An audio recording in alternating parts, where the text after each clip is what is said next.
What's up, guys? What's up, doggy? Hi. Oh, hello. Okay. Okay, Mr. Big Balls. Jeez. What's up, guys? What's up, guys? Ow, ow. How we doing out there?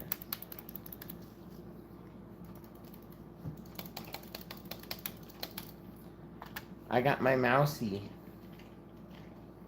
I got my mousey. Should we watch some Death Stranding? The Horrors of Goodwill. Welcome back to the Papa Meat Channel. How you doing? How you doing? How you doing? How you doing? Welcome back to the Papa Meat Channel. How you doing? How you doing? That was my best Papa impression there. How are we doing out here? Stick with me now.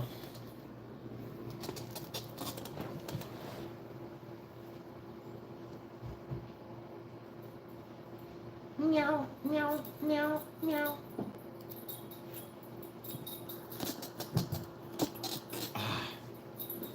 Thought we had a rare kitty moment.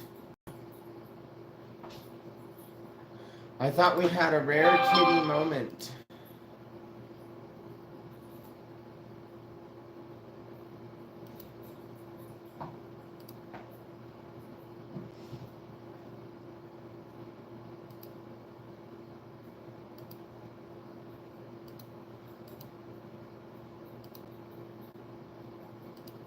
I thought we had a rare kitty moment. Is it possible to change your stream name?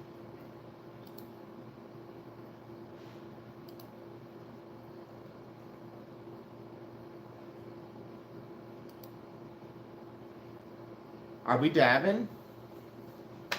I'm dabbing. I don't even care.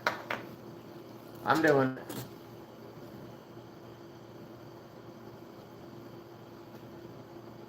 How are we out there today? It is time to dabbeth. Who is dabbing along with me? Here we go, guys. Here we go. Please like the stream. Subscribe. We're going for it. We're dabbing. No jumping. Only dabbing. Please like and subscribe. Here we go, guys.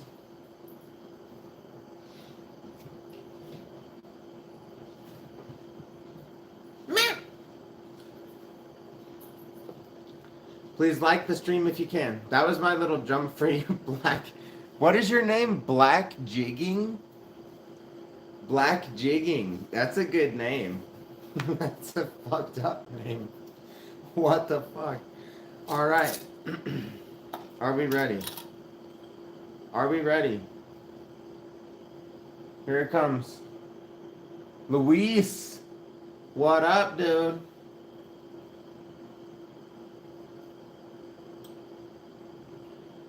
Here it comes, guys. Here it comes.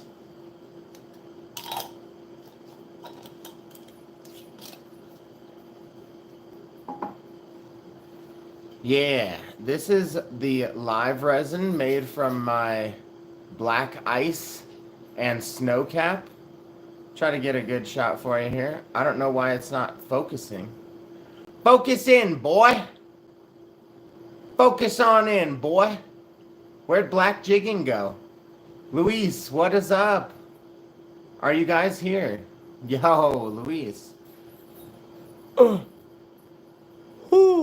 Yep. Made from black ice and snow cap. Where did Black Jigging go? Look at this black boy. His name is Jet. He is a Mastiff Chocolate Lab puppy. Hi, buddy. Here we go, guys. Here we fucking go. Should we let it drip down?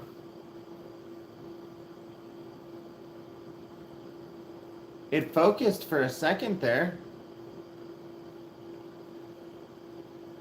Here we go. Here we go. Ha ha ha.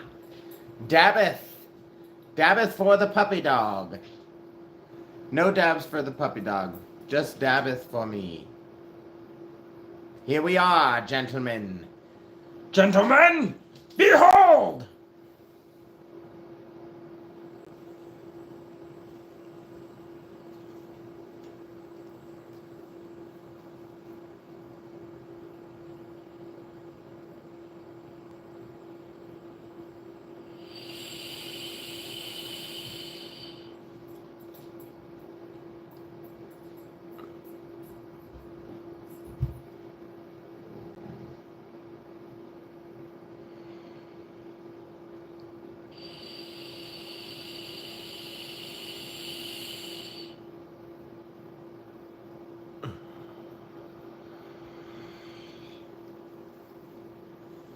Dabbeth. What do you mean, ew, Louise? What the hell do you mean, ew? You're on a fucking trimming stream. She said, oh, ew. Is that even a woman? I can't even tell.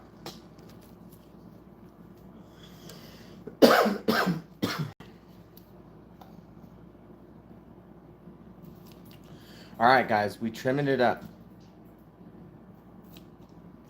Why did you say ew? You said oh and then ew. You're on a trimming stream. We're out here trimming.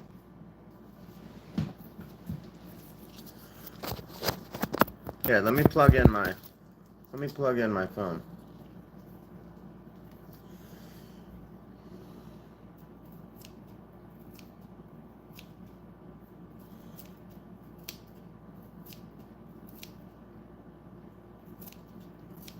All right, guys. I'm going to show you. I'm going to show you what we're working with here today.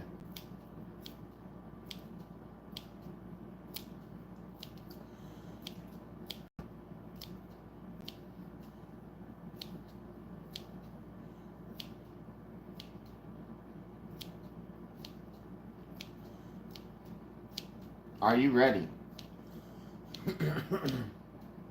Thanks so much for joining, by the way. This is the golden goat, you guys. My mouth.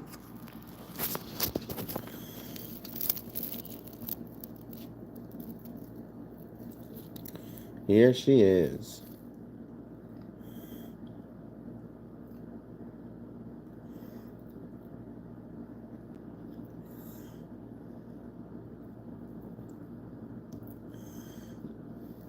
Looking good. Looking good.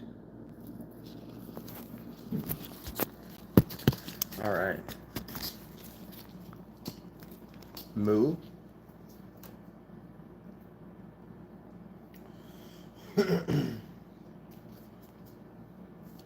You're a weird person, Louise. You are a strange person.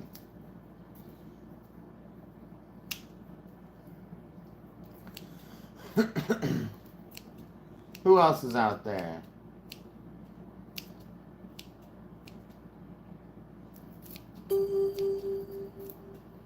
Anyone out there?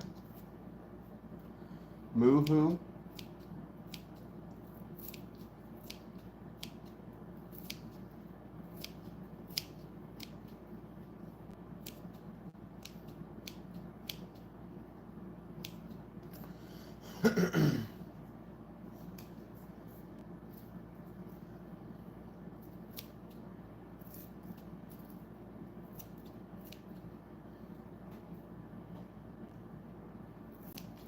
Thanks so much for liking. I appreciate that.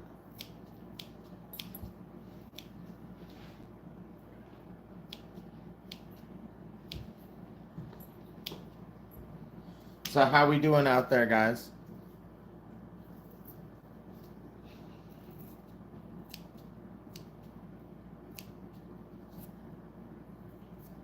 You guys doing good?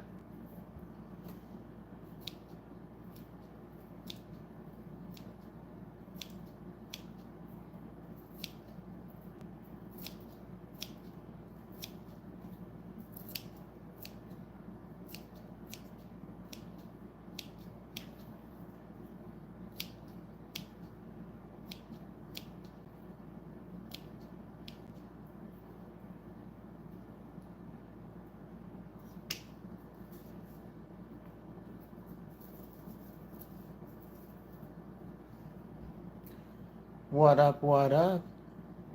Yo, you back, bro. You back.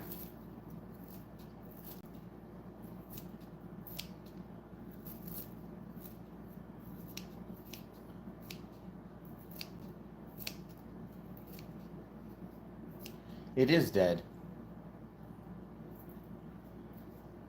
It is dead. And it's dry.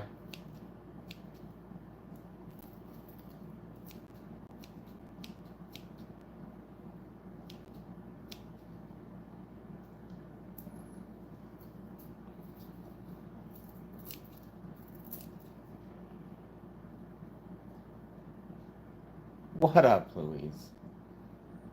What? No. What country are you in? What country are you in? Also, is there a lag on the stream? Can you hear me talking to you? Like, I wonder how much lag there is on the stream. I appreciate you guys being out here, by the way. Oh, wow. In Germany. That's awesome.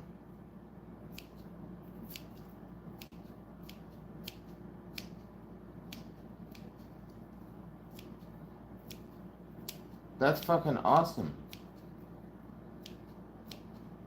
And it's not legal there? I guess I should have expected that probably.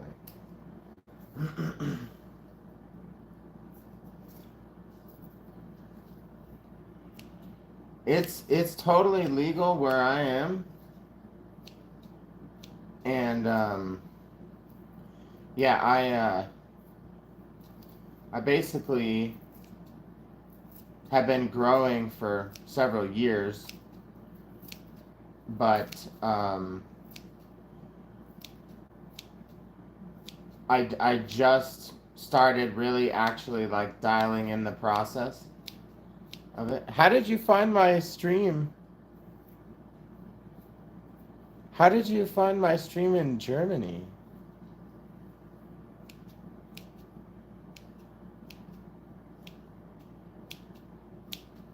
Where are you from, Luis?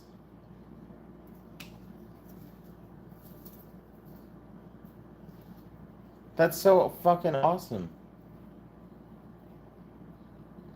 That's amazing. What up, Luis?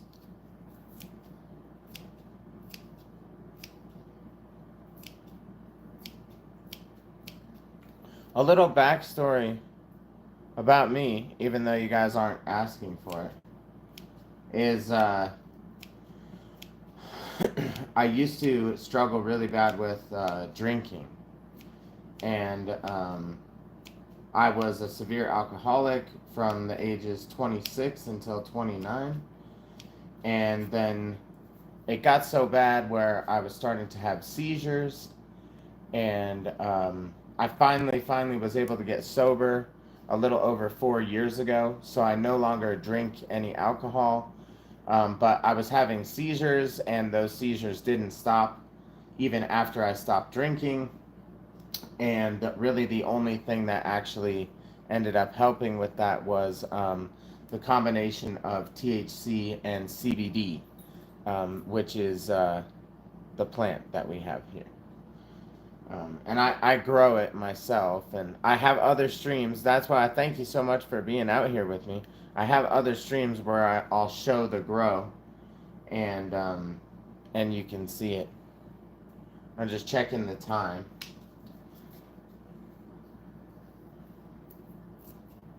I'm also a music teacher, and I'm in the United States. I live in Colorado.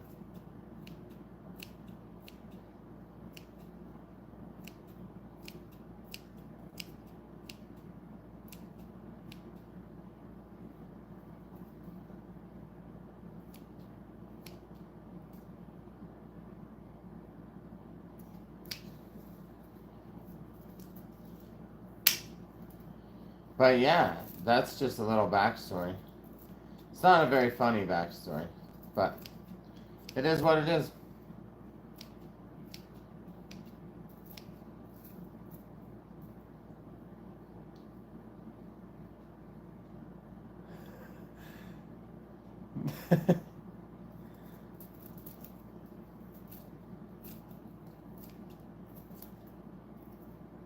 You're not supposed to ask that question.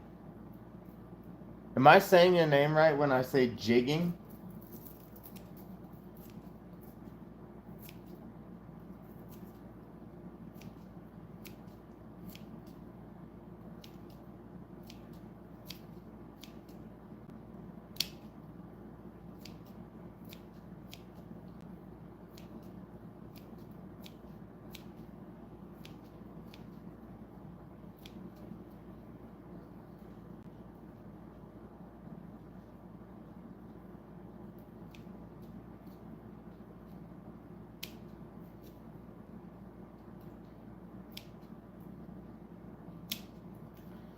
It's just not something that you ask. But no, like I said, it's just medicine for me, because I used to struggle with seizures, and it helped me to get through that. But yeah, it's the combination of that, and then I'll show you.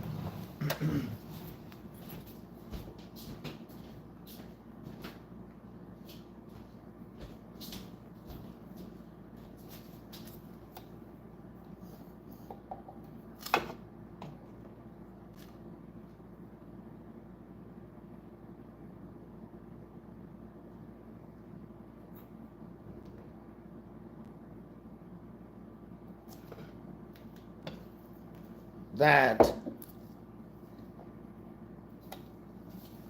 is CBD.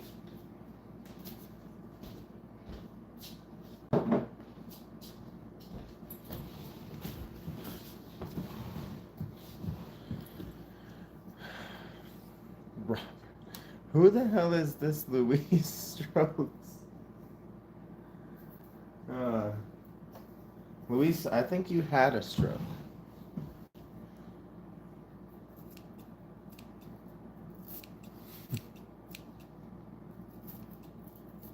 Because your chats are very strange.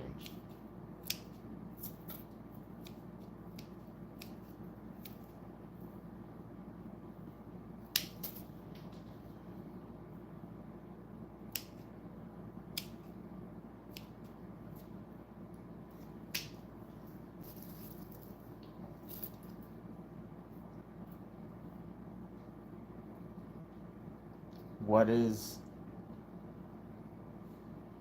to him? Jesus.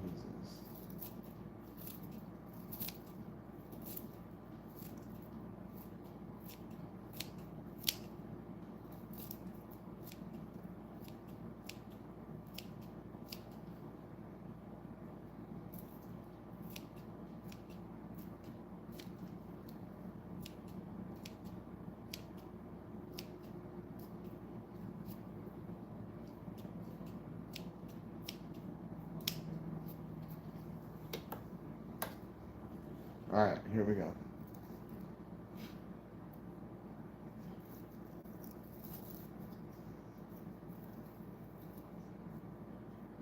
I'm gonna show you.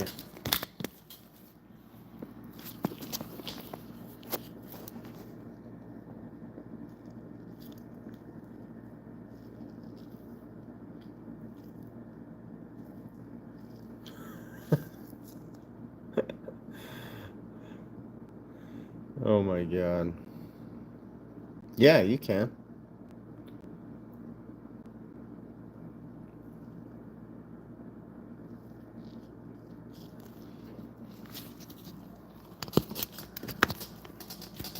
You definitely can.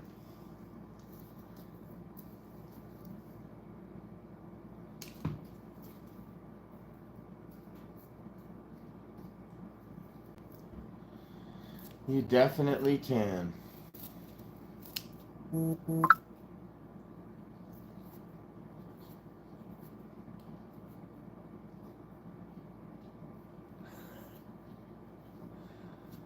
What?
We in the trim jail now, guys. Hey, thanks for liking.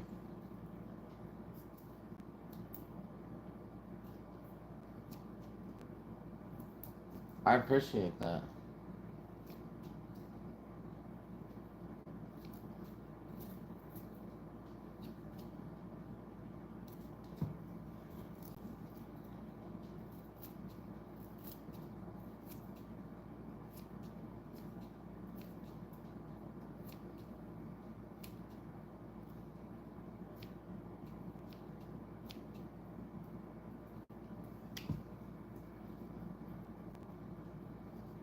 I didn't know you guys could like that. How do you do that? Yeah, how do you be doing that?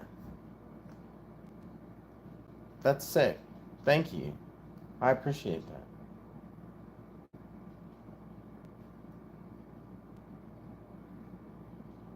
Yeah, that's cool. How do you do that? I like that. I knew you could do that on TikTok, but I didn't know that you could do that here. Like, do you tap something to do that? How are you doing that?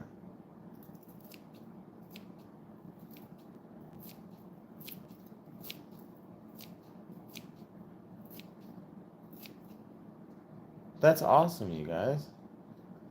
Does that just keep showing up, or are you are you tapping something to do that? I appreciate that. I'm trying to tap to see if I can do anything like that, but it's not working. You got me. I didn't know that you could do that here on this. That's cool.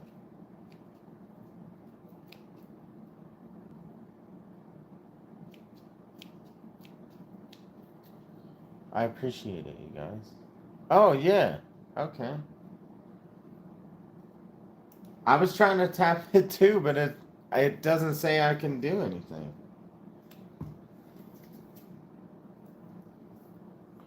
I wonder if you did a live stream, if I tapped it, if I could give you likes like that.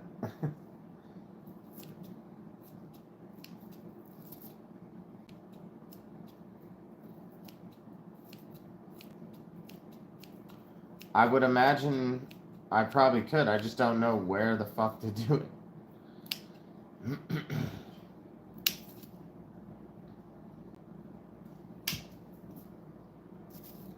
But yeah, we getting into the busy work right now. 4 fingers. Just like all 4 fingers.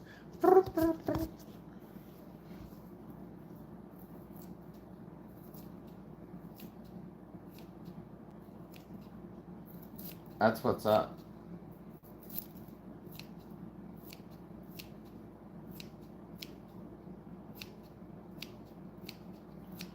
That is what is up. Should I show what I'm doing more? Like that?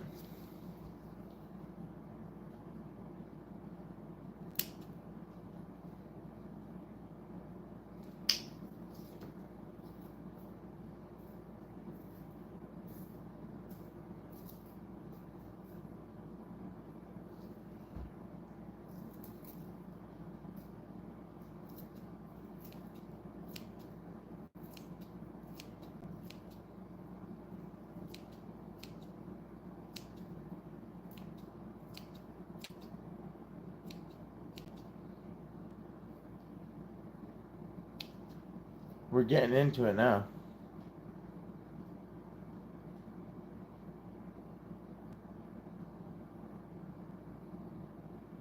Oh, wow.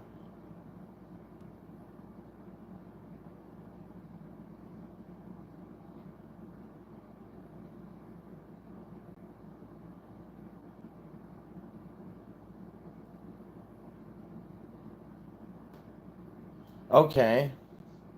So you're a fisherman.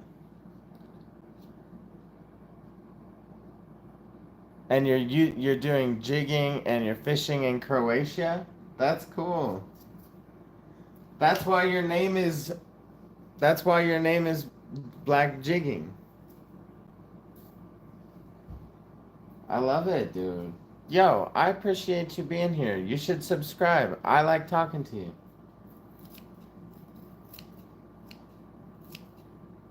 I always try to be out here every fucking day.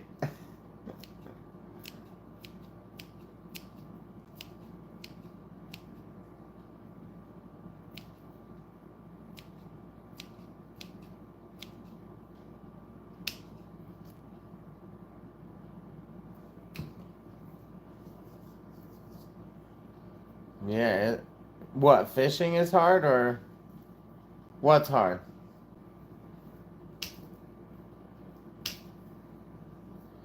Life? Life is hard? I think so.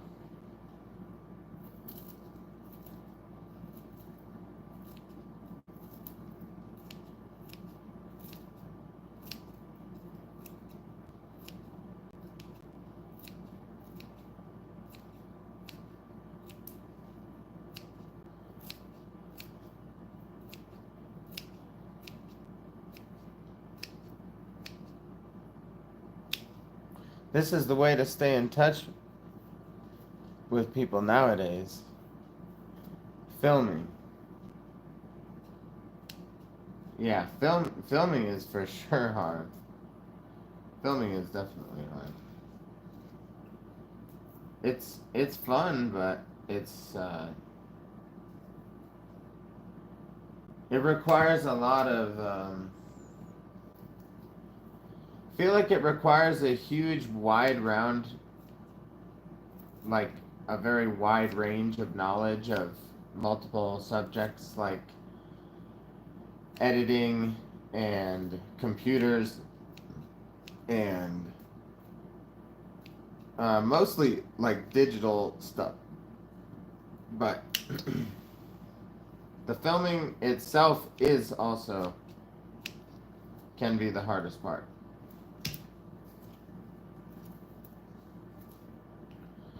I have this is just my phone camera.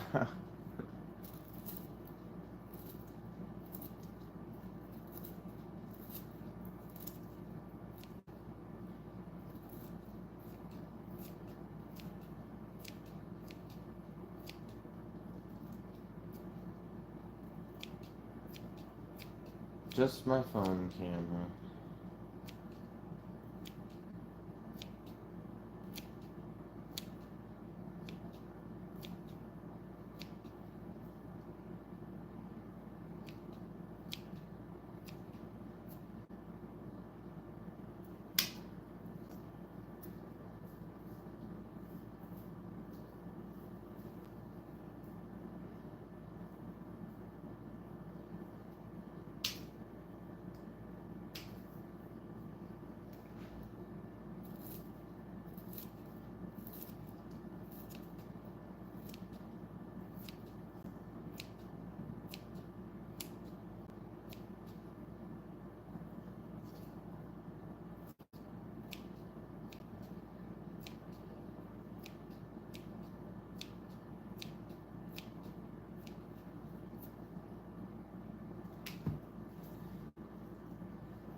The phone camera is a Samsung 23 Ultra, which claims to be a 200 megapixel phone camera.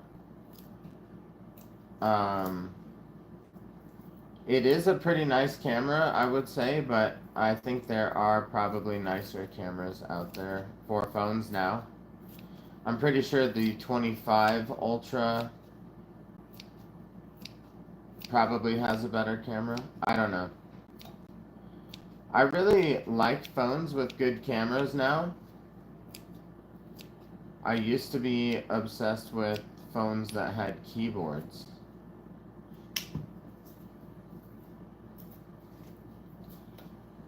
But there's no good phones with keyboards anymore.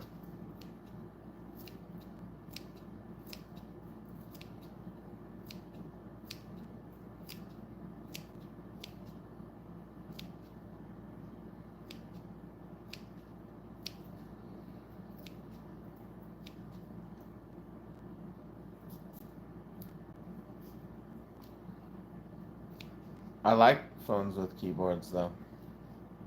I'm a fan. I am a big fan.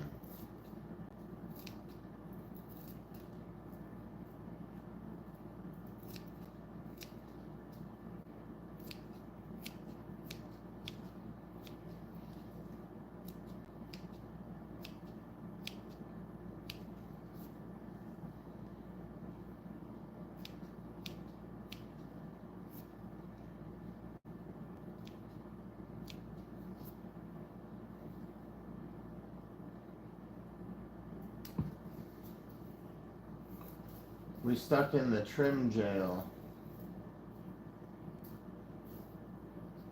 It is what it is.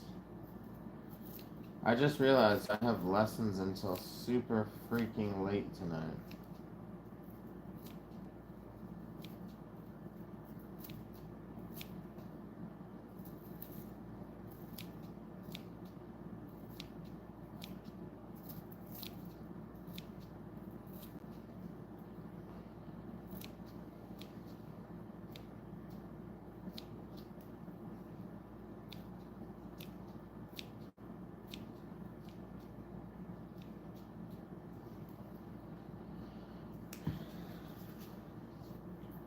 Teaching lessons until super late.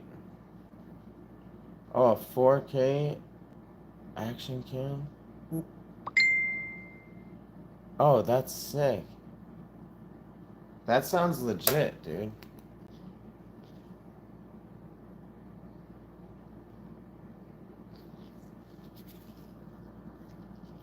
That sounds fucking awesome.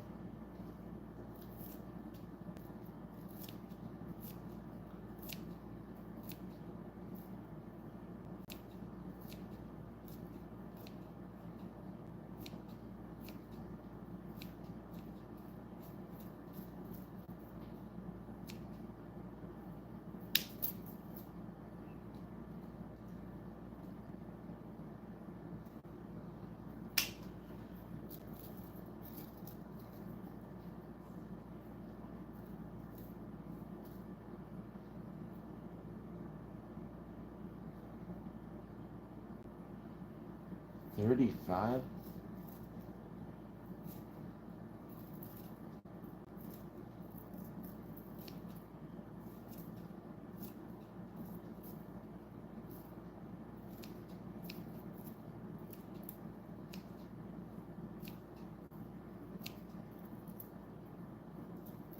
I have no idea how much that is.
Yes, I am a drummer.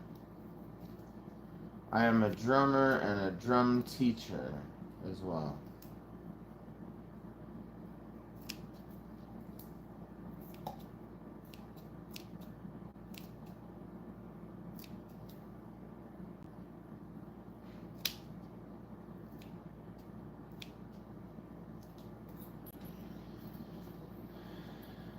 And I find the strength to move forward each day.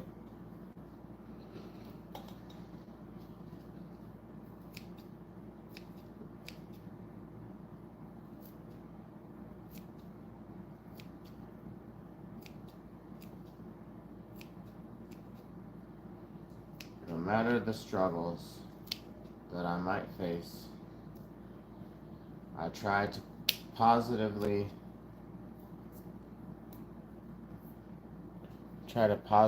seek. No worries, man. Thank you so much. I really appreciate you for being here.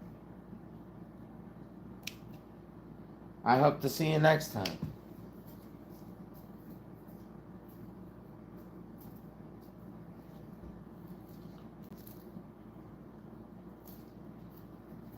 I'm gonna try to check into that camera.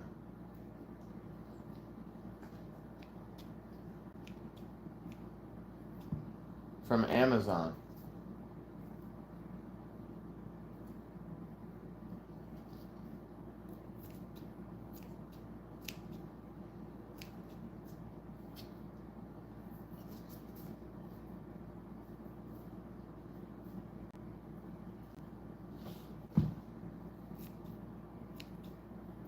That camera you were talking about, I'm gonna try to look into that.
I think my TV turned off there.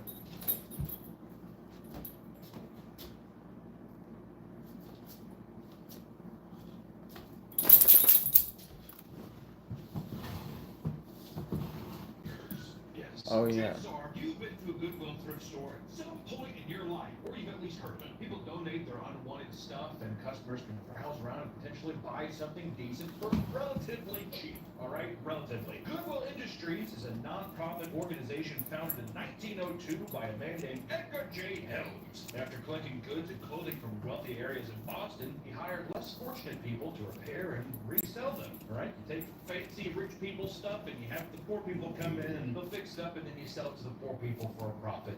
There you go. This is what started Goodwill, which is not only a thrift store, but a network of over 150 autonomous organizations worldwide that aim to provide jobs and rehabilitation to less fortunate people and those with disabilities. Sounds like a pretty good deal, right, Nick? You're helping the poor, you're helping the disabled. What could go wrong? What could go wrong? While this company came from humble beginnings, it was evolved into something much more chaotic and dangerous. So today, we're going to look into Goodwill's shady business practices, as well as the never-ending war zone created by the obsessive Goodwill shoppers. Let me tell you, there are some obsessive shoppers out there. All right, Goodwill, despite seeming endlessly charitable, is not without its controversies. Like with everything, you're going to have a little something shady, but Goodwill just it goes off and it says, you know what, we're a charity, we're a non-profit, and that's where this thing gets a little dicey in my opinion. Goodwill uses a large percentage of the revenue to fund training programs for those that struggle to find work, which is a good thing. They also pay enormous salaries to those running each individual organization, and some CEOs, like Stephen Loughborough, received over $904,000 in 2022 alone.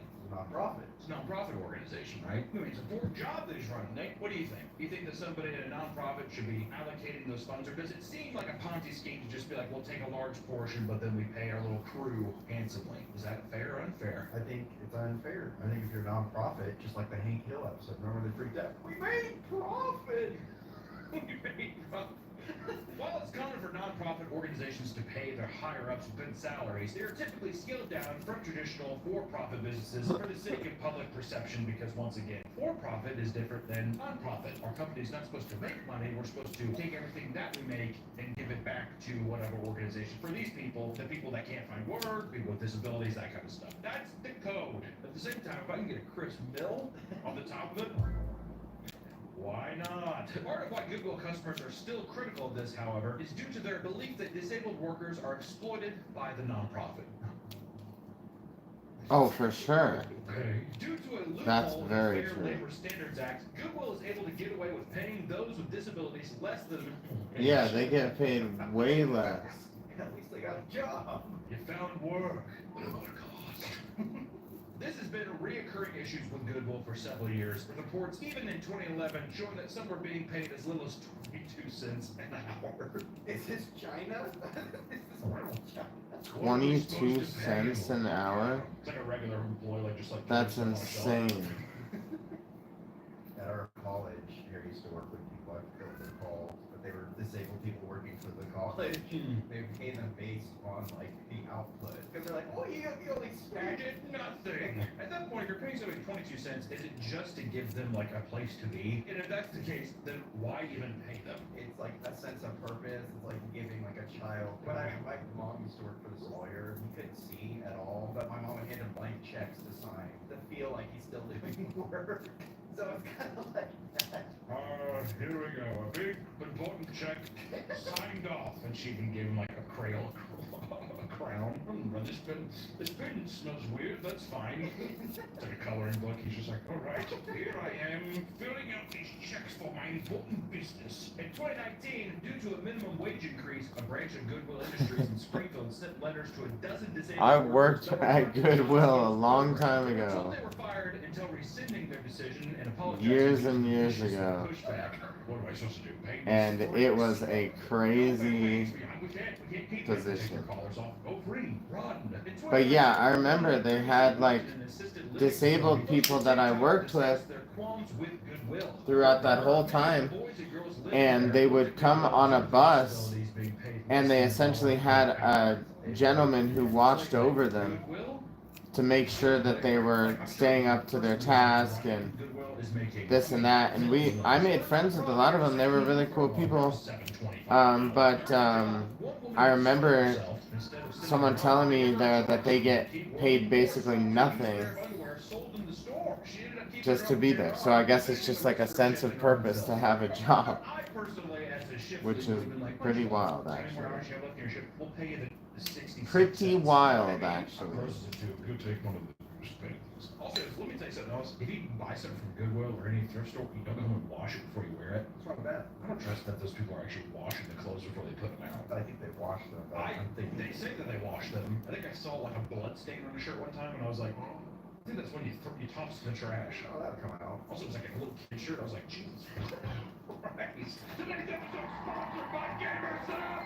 We have the whole culture behind Goodwill outlet shoppers. One of these, I guess, parasites is what you might want to call them. The guy who helps me make all the puppets on this channel, Adam or Creature Kid, is, I mean, a fiend. He's addicted. And I think it really does build addiction. Like, I think that the people who are these Goodwill outlet shoppers, they're addicted to going. When retail Goodwill stores fail to sell their products, they end up being sent to Goodwill outlets as a last-ditch effort to get rid of them. You throw your unused shirt into one of the Goodwill donation bins. From there, they're sorted, they go to a store, and if it doesn't sell at the store, it goes back here. Sometimes, too, if there's excess overflow, they'll just go straight to the outlets. And if it doesn't sell at the outlet, it's going into a landfill. Other items include those that are in poor condition and not deemed fit to sell at traditional retailers. I don't really know the process of how they actually go through and sift through stuff, but just know that the Goodwill outlet... Oh, I know how we everything sift you could through. ever You want get is gloves in this on, outlet. It's you insane. fucking The bring the outlet tubs also in has from outside. have a much You look bigger at what you compared think to could be normal sellable Goodwill. on a Organized shelf. and piled into large blue bins Like, for oh, would I customers. buy this if I went to a Goodwill? Would I buy this?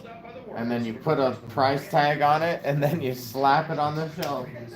Every 30 minutes you're getting a new fix, which people will That's be there what the all fuck you day. do. I think it's people that, one, hoarders, and also people like resellers, people that go to the bins or they'll go to these other places and they'll sell stuff on like eBay, Amazon, all that kind of shit. Well, some people visit Goodwill outlets to grab a cheap vintage shirt or two. Others take it far, far more seriously. Their main goal is to grab the most valuable things they can find so they can resell them online for higher prices. Typically. There are some, like I want to say, there are some collectors and hoarders. You know who you are. You might be watching this right now. These people are referred to as Goodwill pickers because this has become a legitimate way to make good money. These people can very quickly feel threatened by neighboring shoppers, and some will sit and shop for an entire day, becoming territorial when others start to encroach on their space. Hey, I'm looking at this one. Get out! The box mount and that kind of stuff start working with people's money, dude. They're so desperate to resell an item that looks valuable, they will sometimes pay people directly in order to transfer it over to their cart. This means they're willing to pay people to have something that still needs to be paid for inside the store. There are many stores of people stumbling across cold hard cash within these bins, like a woman who found $2,000 inside of a dirty jacket, or another customer finding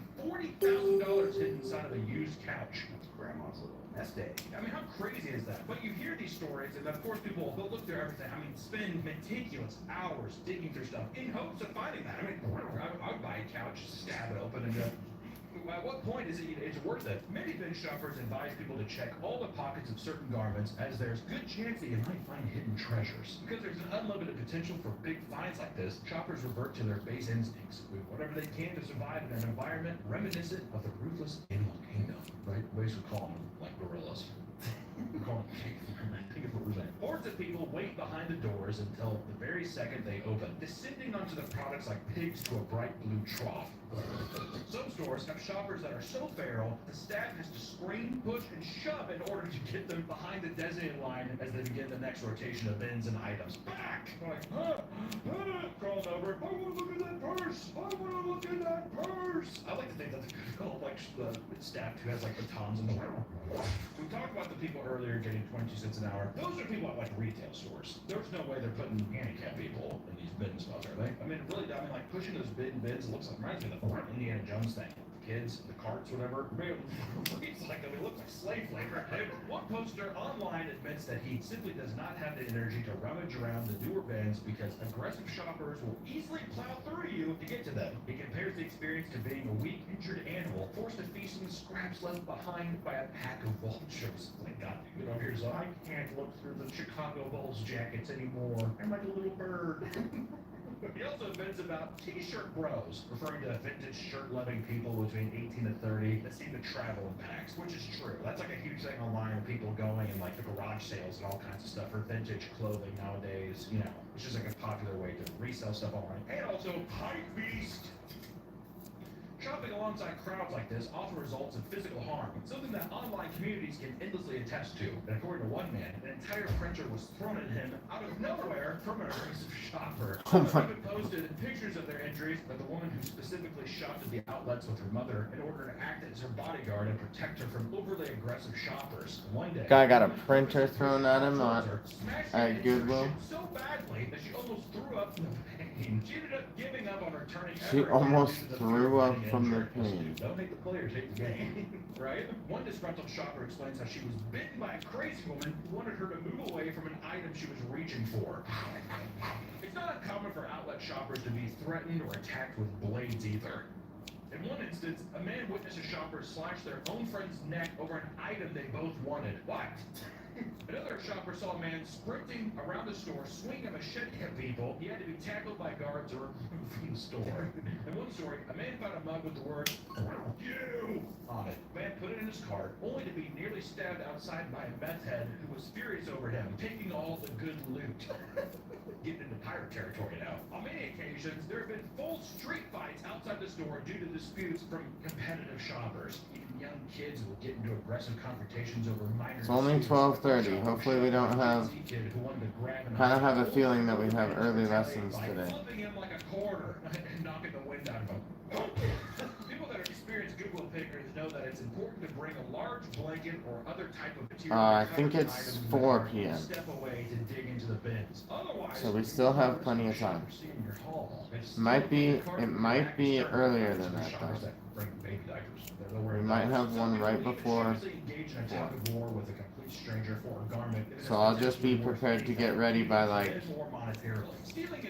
2. I gotta start to get ready by 2. Or that's when I'll check. Things can escalate even further when shoppers encounter organized groups of people that show up with the goal of dominating the entire store. This is detailed in a wild story by an outlet shopper. They were delighted to find a selection of designer products in the bins right for the taking. Oh, out of nowhere, 5 or 6 overweight women entered the store. Overweight women. 5 or 6 overweight women entered the store alongside a man that supposedly, this is what they're reporting, he reeked of them. They started targeting random groups of people and harassing them. The shopper even overheard the smelly ringleader directing the large woman to shove older people out of the way. Ew, shove them. Falls over. Their goal was to intimidate the more reserved people so nobody would come for their items they wanted. When someone tried to approach them, they seemingly pretended to be deaf and started acting confused about what was going on around them.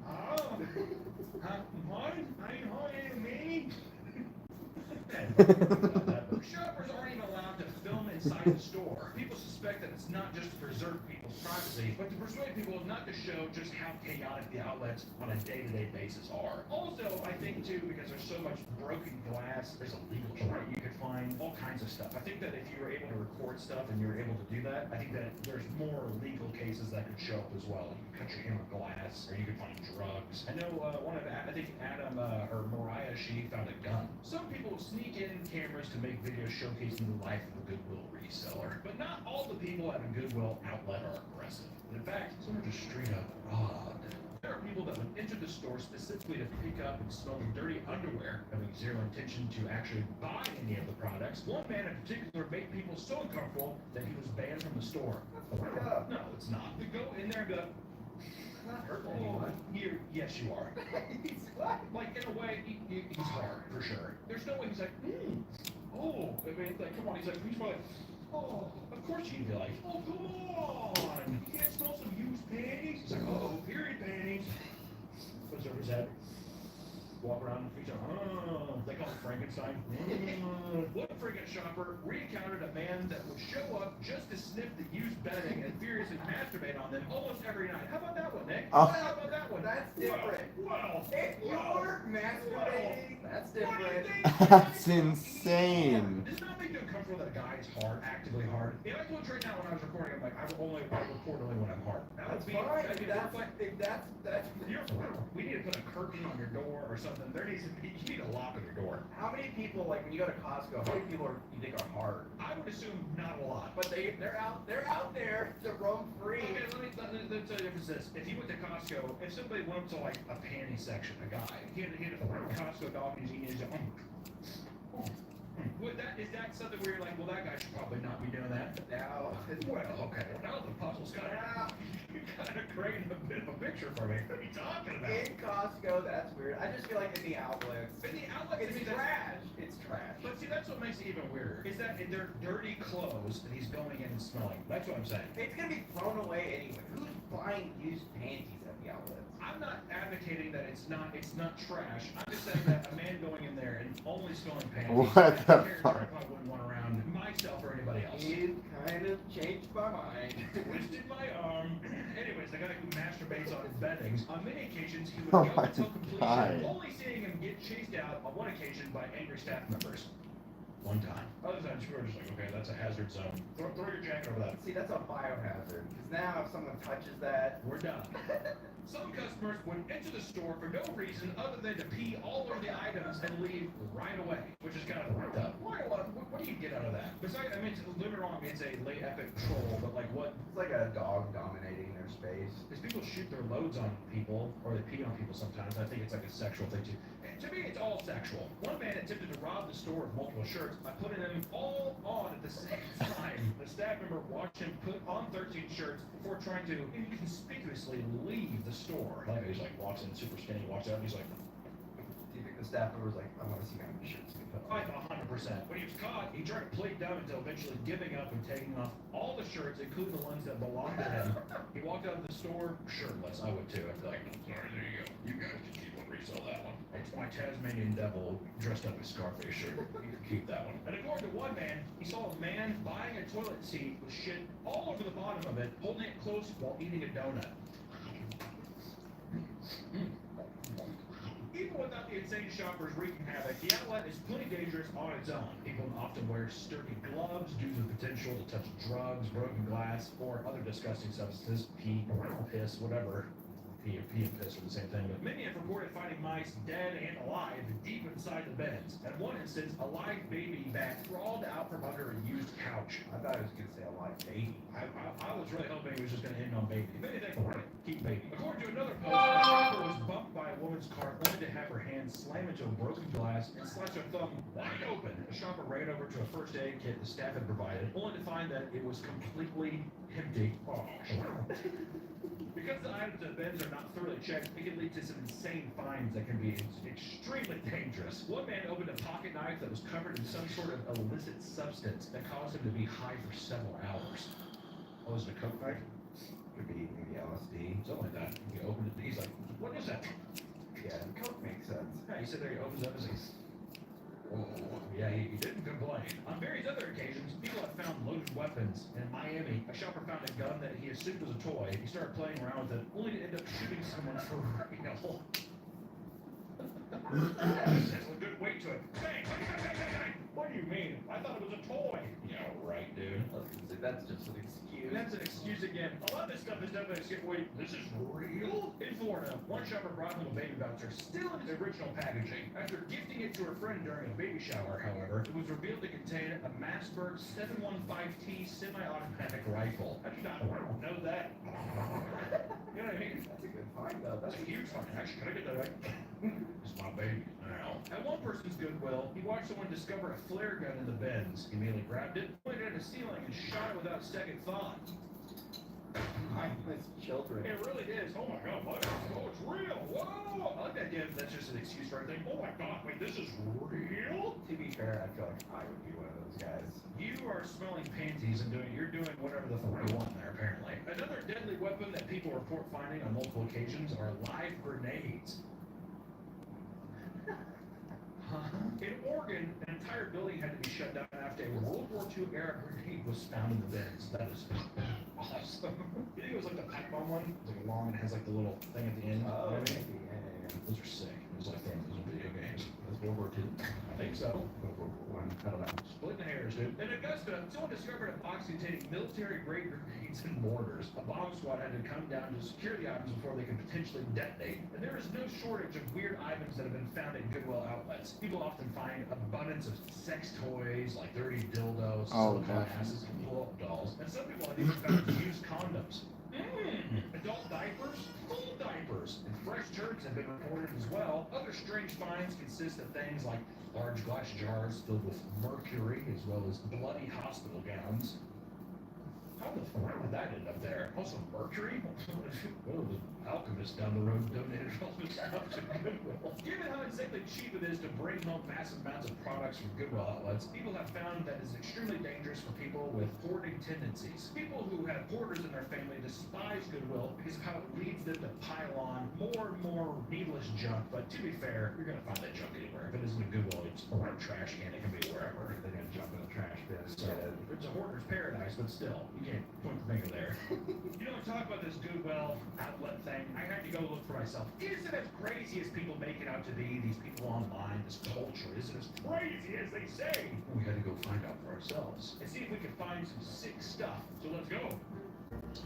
Oh, they went. Oh, they went to the outlet. For them to fly. These are one of the McDonald's buckets I didn't get. Are you serious? Taboo bucket. Yeah. Oh, really? There we go. What do you think was in the boot? Mousetrap. It fits. Throw it on, dude. Throw it on.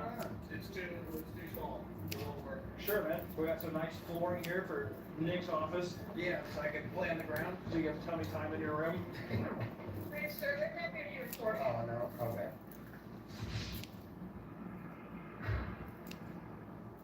Hey everyone, this is Adam at Creature Kid, and today we're talking about the Goodwill bins. My favorite place to shop that I try to get everyone to go shop at. Hunter and Nick like to make fun of me about Goodwill bins, but my love and passion for it is more of salvaging things that are moments away from being thrown away. Some of the things we found over the past couple days, this is a tiny beautiful silver-plated piece here. It's probably 1920s. We're gonna use it for a movie film, so it's exactly what we need. This tiny little violin here is about as tiny as they can get. This is a perfect prop we're gonna use. That only cost a couple dollars. If you know Pokemon, you know what that is. Shadowless Blastoise. At a perfect time, That's we were awesome. working on a project that was The Thing influenced. This was in a box of DVDs. It's Pro-Life, which is a horror movie, autographed by John Carpenter right there. One of the weirder things is a gold tooth in the bottom of a purse. See it with the root still on it. This beautiful watercolor painting. Oh, look at that. Insane. The only thing written on it is a little cutout, Angel's Cooking, interior living room. That's from the script, right? Interior living room. It's set. I figured out Angel's Cooking was a working title for a movie called We're No Angels, which is a Humphrey Bogart film from 1955.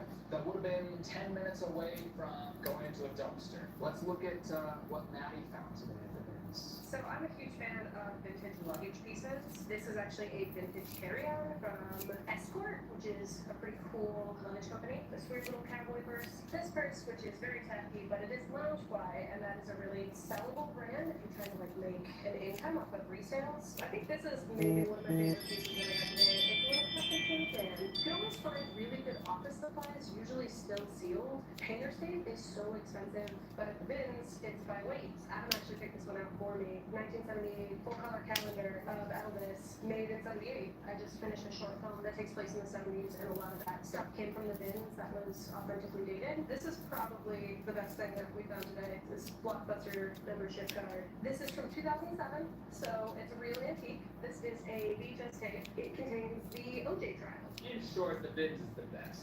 It's great for the environment. It's great for history. The bins is just the greatest. There's no downside to it, except for where's the money going? It's not going anywhere good. Sure. It's always fascinating to see just how quickly people let greed take over them and come into the face with a good deal. Whether it's Black Friday deals or cheap used clothing, it seems to turn people into complete animals, going absolutely feral. As dangerous and insane as Goodwill outlets can get, people swear by them as a way to find hidden treasure and always come back for more. If you're going to attempt visiting one of these stores, just make sure to do your research and prepare for the worst. You never know if you'll end up being accidentally dosed by a loose needle or find a live grenade.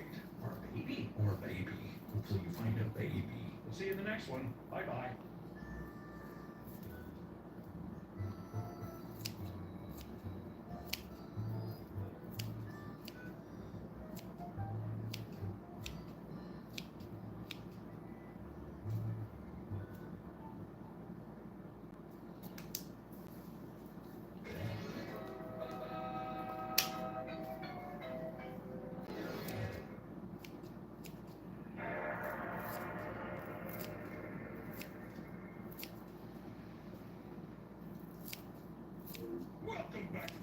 channel. How you doing? How you doing? Come on and sit down because today we're talking about game consoles. When big video game companies announce their brand new gaming consoles, it's always big news. It becomes the talk of the internet, talk of the town, and often that leads to greater and greater anticipation for the official launch. You guys remember the Wii? Now they don't show on the news anymore. It used to be a big thing where we were like, they're waiting in line to get a what? A PS2?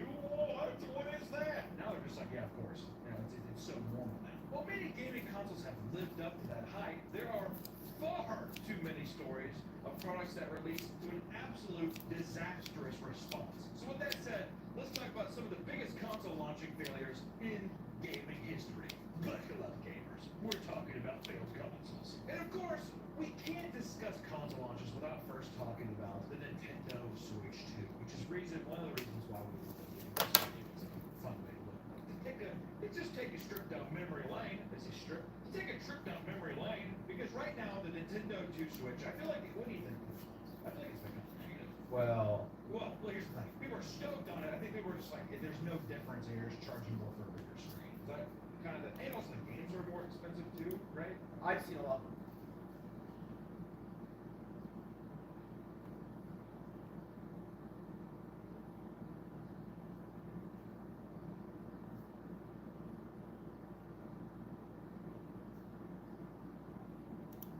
Hey, Noble Ones, welcome to Metrons Academy. If there is one thing that really fascinates me the most, is the idea of being able to tap into the past. Being interviewed in 1929. So, let's just pause for a moment before we click and we watch it and when we react. There's a 3 minutes and 59 seconds version, so we're going to watch this one here for the US anime. I think her name is Rebecca Felton.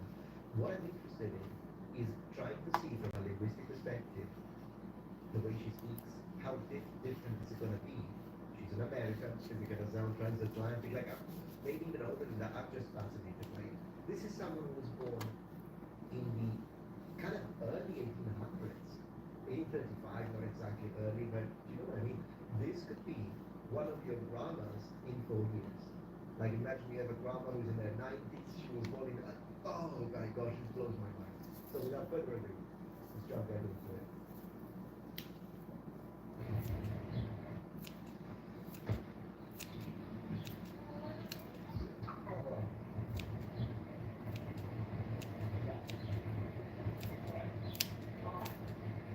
Alright, now what you want me to do?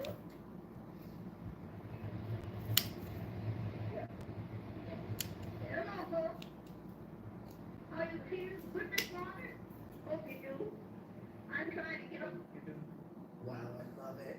My gosh, this is the authentic, this is the real deal, guys. It's not someone putting on a... Alright, now what you want me to do?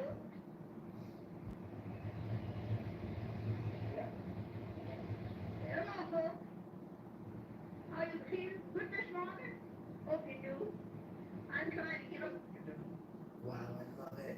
My gosh, this is the authentic, this is the real deal, guys. It's not someone putting on a... This is the real deal.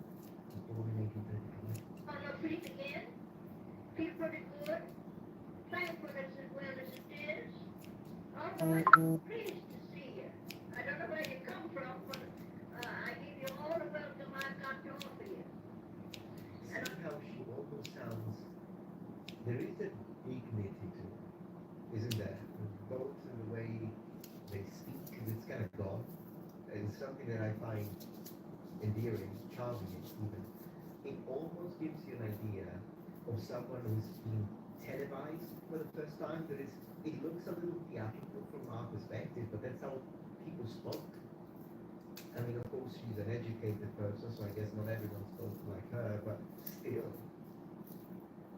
Now, I want to tell you that I'm living on the same ground that I've lived on for 75 long years. 75 long years. Man. My gosh, this is a centuries old already. But she's from the 1800s, so she was already, she probably sounded antiquated and old to the youth of the 1920s. Which means we are really connecting to something that is almost 200 years old, if you really think about it.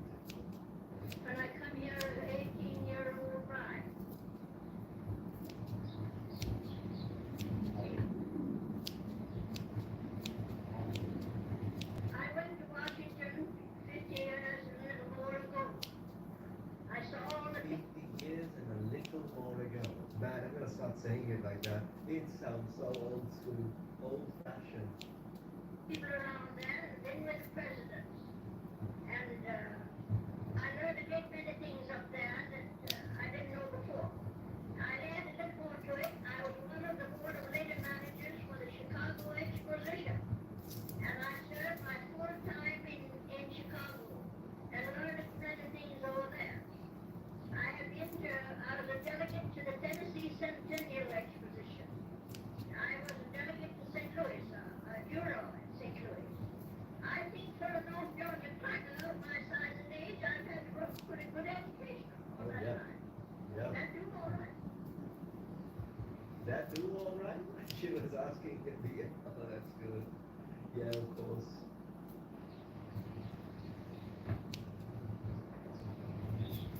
Actually, like that they left Davies. I was a 3-year-old girl when the Indians were moved from this country to Indian territory.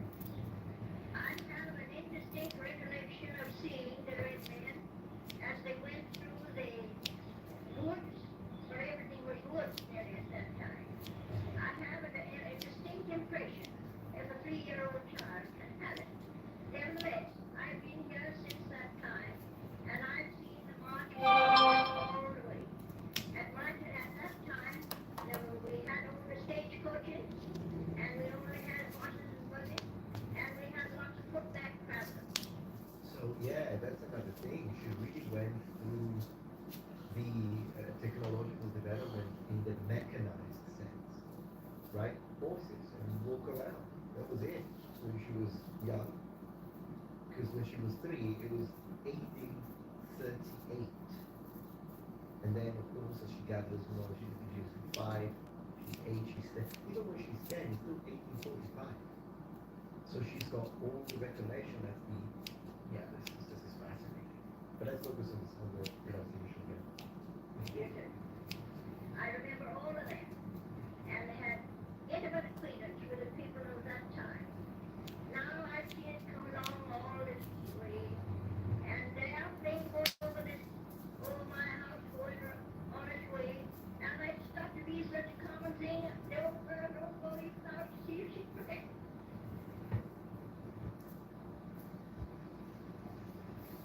Although at my advanced age, I had a most serious accident that threatened my life very seriously. I feel like I'm on the way to recovery. I feel as much interest in people and things as I ever did. Good for you. And to tell me that you can't keep a good man down, I don't believe I'm devoid by sex. I believe I've got a chance yet. You know what's interesting is that we still understand her. Of course, again, she sounds very, very, very old. But we can still understand. It would be an interesting study to see how far back can we go until we stop understanding, or when the percentages actually start changing significantly. Up to this point, I understand everything. But you dear boys, I want you to understand that I don't always talk this like big fat someone talk. Way back yonder when I was a girl, I take that back. I don't know what you said. always talk this like big fat someone talk. Never. Yeah, I missed that one. Way back yonder when I was a girl, about 16, I joined the church, and I think my Heavenly Father has led me along, and I want to give Him praise and His thanks. And Amen. now, in 6 years of I can say that I think that's the best part that can change my whole life. Wonderful. Yeah, no, this was fascinating. This was fascinating. We can find another one. All right, so she was lovely. Let me see. Our grandfather fought in the American Revolutionary War. Goodness gracious.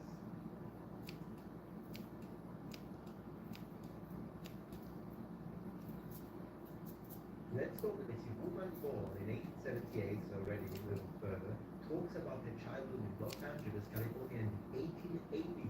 So basically that's that kind of me, well, I'm not exactly, but I do remember a little bit of the 80s, of course. And so, yeah, if someone asked me in 30 years, and someone interviews me and says, hey, could you tell us about your childhood in the 1980s?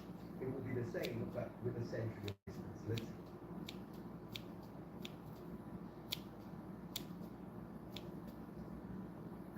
Hello, friends. In the following recording, you'll hear a woman born in 1878 tell you about her experiences growing up in Los Angeles during the 1880s.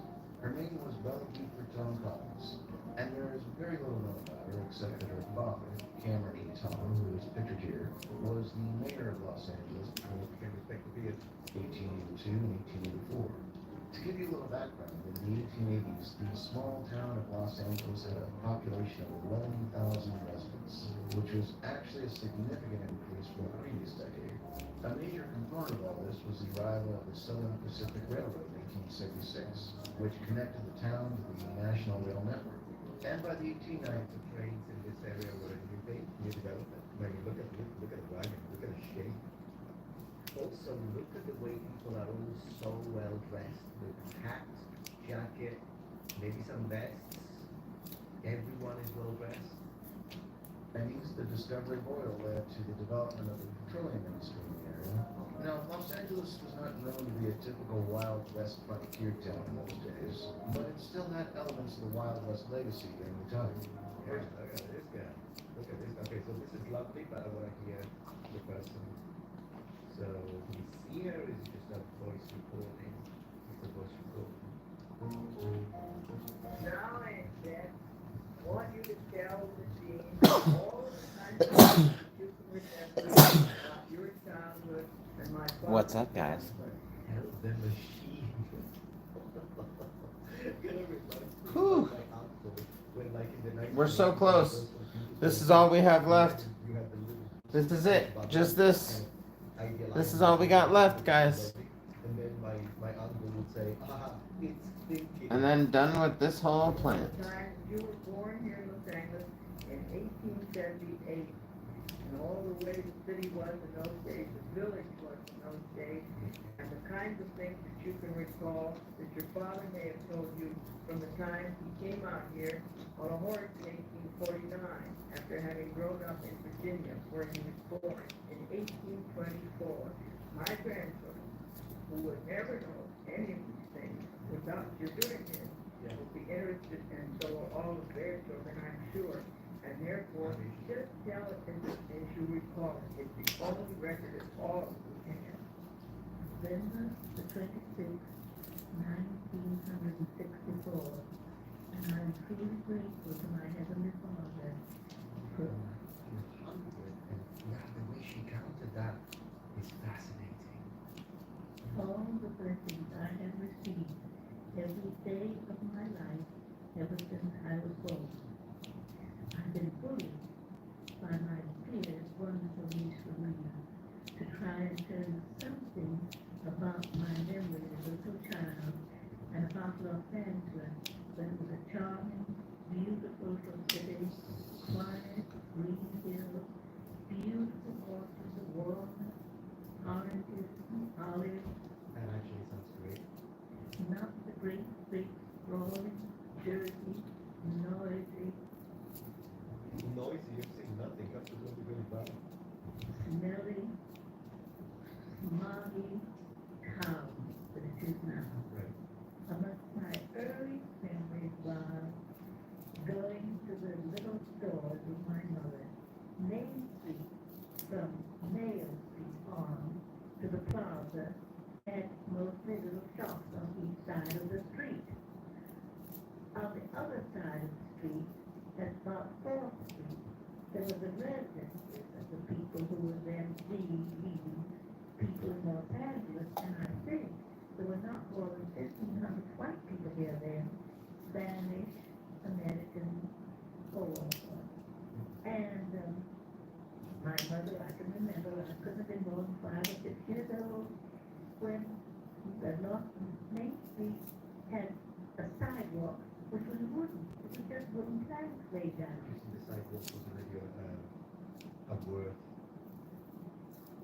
And it was all unpaved and dusty in the summer, and bright and muddy in the winter, and the people that came in from outside played Right. So you were working with the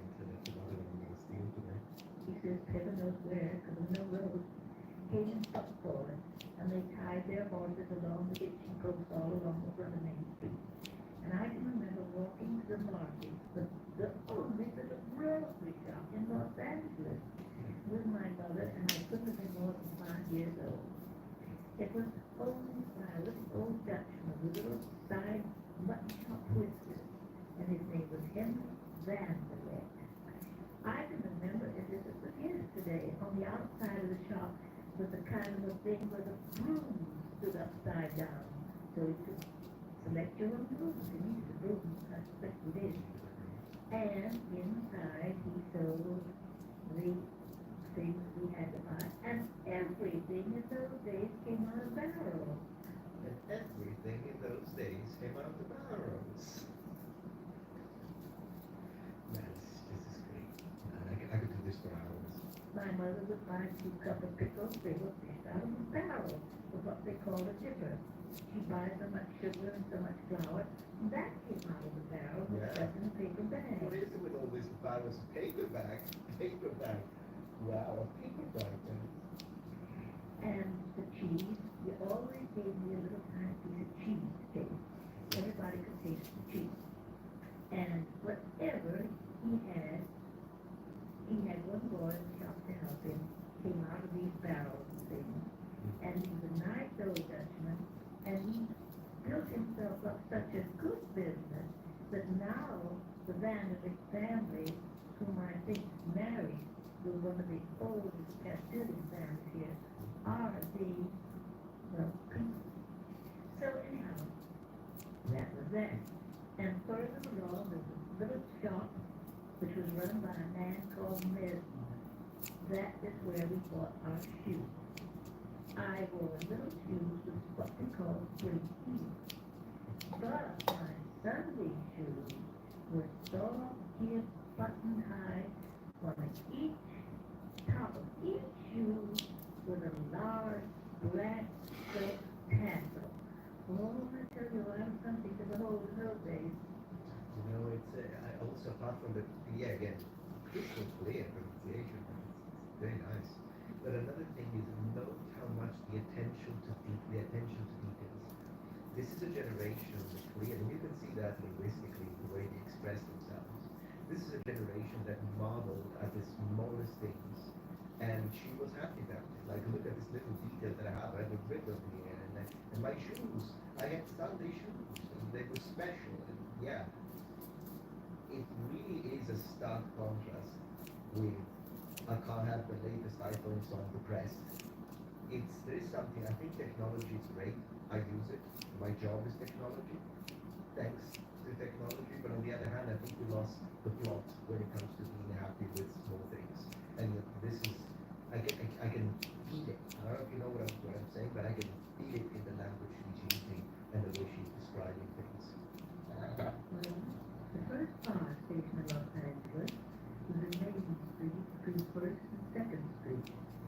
And it was tremendous excitement when there was a car.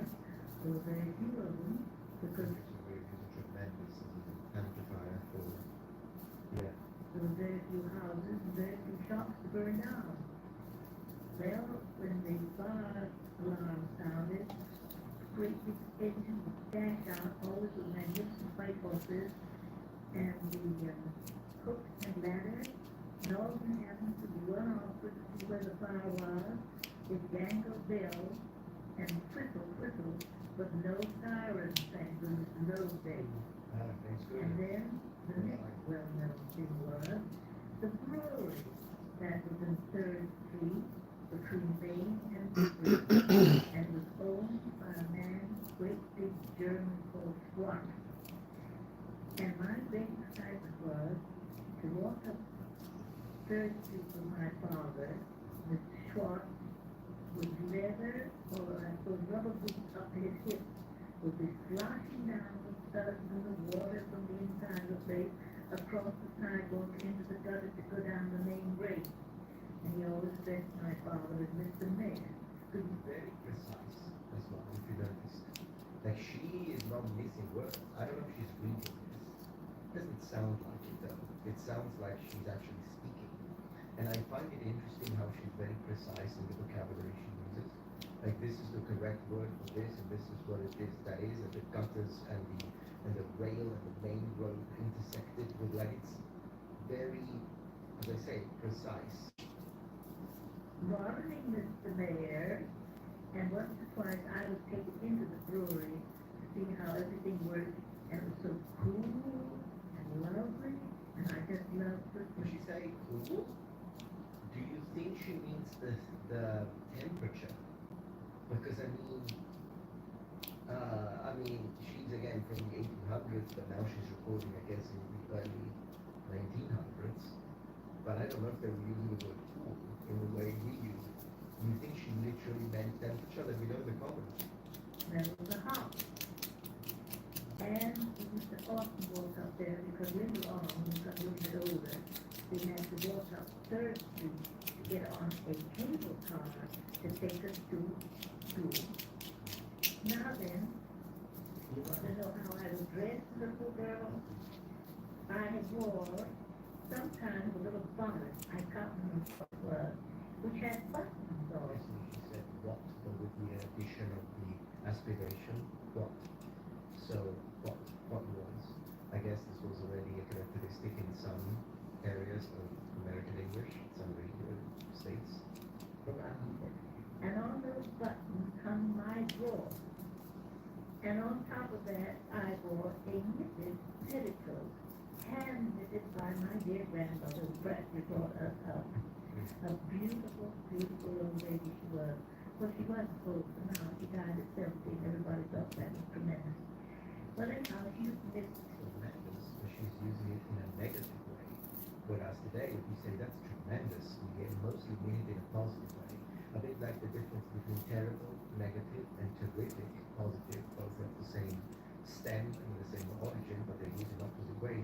She's using tremendous in a, I have never heard tremendous in a negative way. Let me know if you did. These little petticoats for me, and they were either pink and white, mostly blue and white, and those tied around my waist on top of my drawer.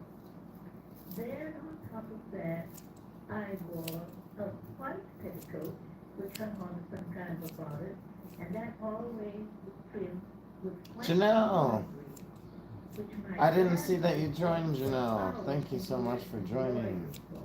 Yeah. Are you still there? Then on top of that, I wore some kind of little dress. I must have been a sight. I must have looked like a Christmas tree. And I think I must have been very comfortable, but I didn't know it. That was the way we dressed in those days. And my hair, which was very long and very thick, was tied with a ribbon. When I went to school, when I was about 6 years old and went to school, that was in a nice thick plait with a ribbon on the end. Oh, she's flat.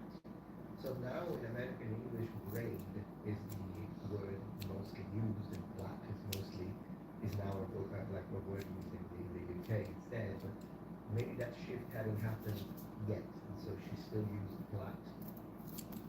But on Sunday, that was wild, just hanging all over the place, and that was that. I can remember my mother on one of her trips to New York, she was very delicate, bringing back a little beaver bonnet and a little coat trimmed with beaver. Can you imagine in Southern California? I must have died of heat, but nobody seemed to know it. Well, that's that. So, let me see what else. Well, Pembroke and I went to a kindergarten, and we were not more, Pembroke was not more than 5 or 6, and I was a year older. And we had to go on a little one-horse car, which started at the plaza and ran down Main Street with a bell on or tickle, and we knew all the drivers until we got to our little kindergarten, which was near 7th Street in Maine. We were taught by a little old maid who couldn't exist any place in the world now except the trees, covered of a thickened novel. Wow, even the mention there. Anyways, this was fascinating trip, and yeah, we'll continue to make more if you guys are interested in these. Maybe we can find some recordings of old school English, like when, for instance, the king was young, or where the king, her father, made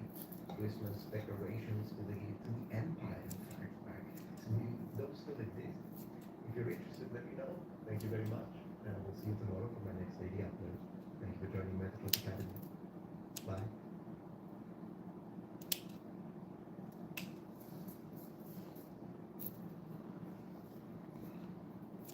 Google search has become a lot worse than we think. Look at this. Let's say, how to secure my data. Yeah. Okay, so 1, 2, 3, 4 adverts. These are all sponsored links. Yeah. Like, imagine if you clicked on one of our YouTube videos and I chose to start with 4 sponsored ads before I even got into the content. Google used Well, you do. You have pre-roll ads. It's a pre-roll ad of like an AI Joe Rogan.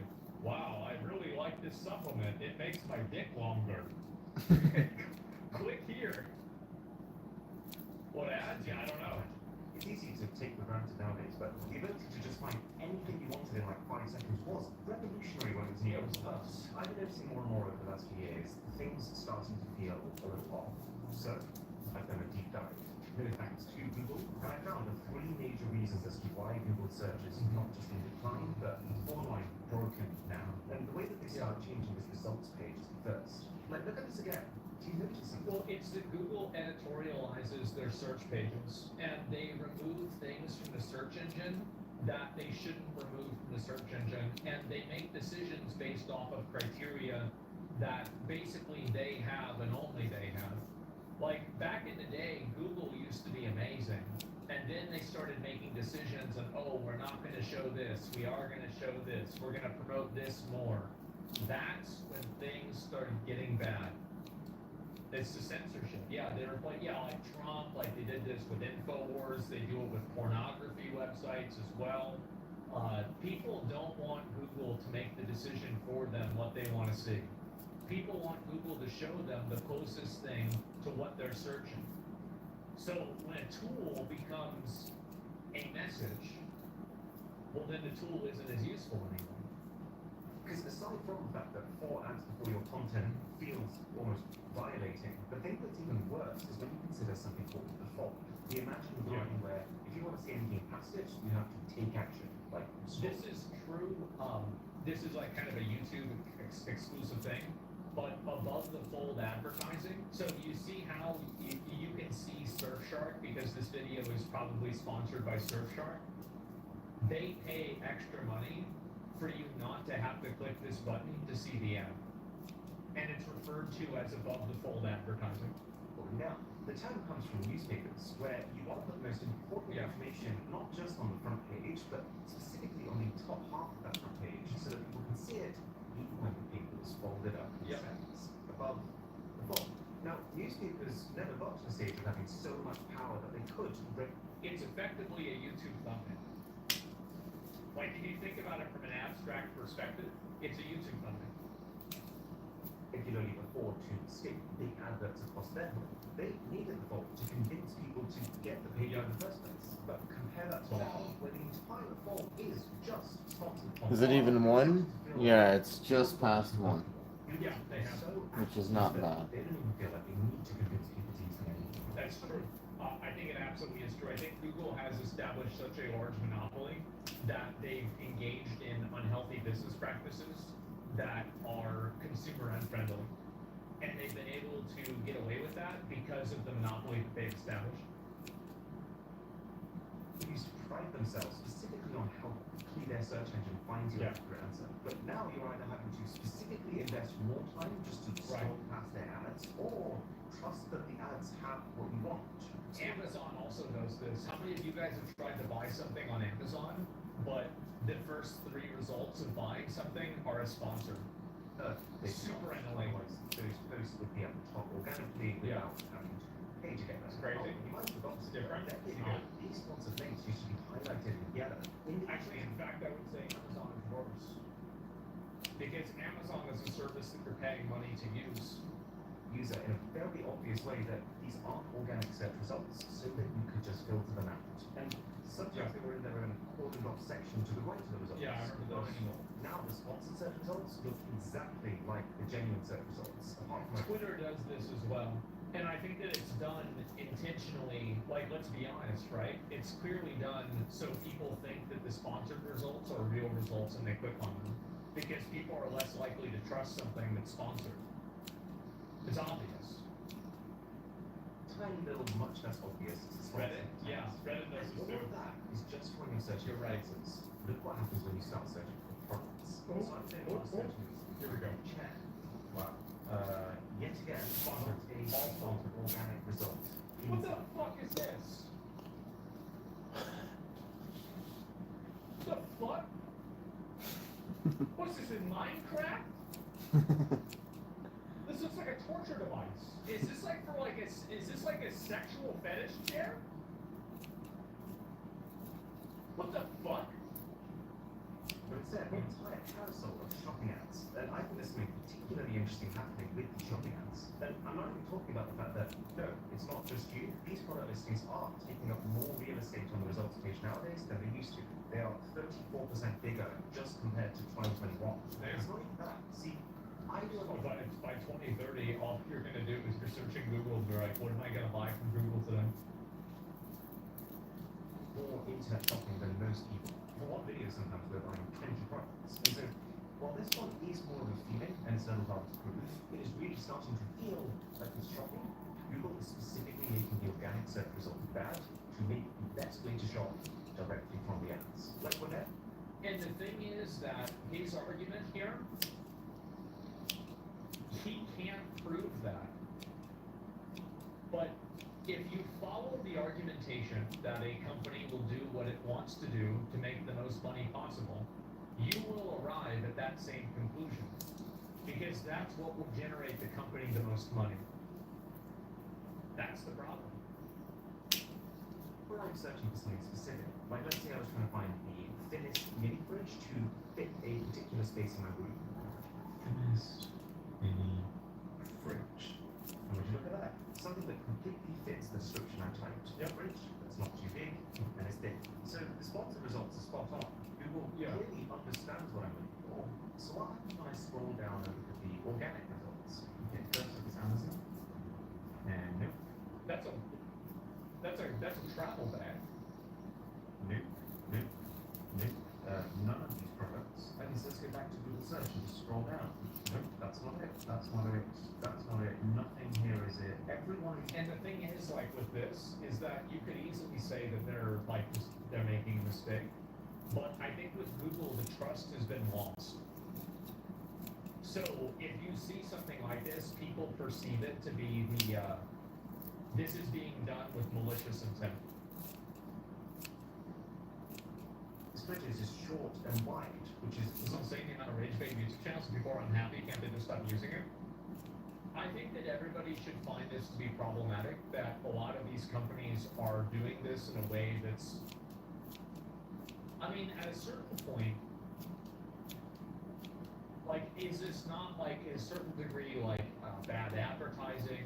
Is this something that should be regulated? Like you're searching for something and they're artificially making it worse in order for you to buy their sponsored products.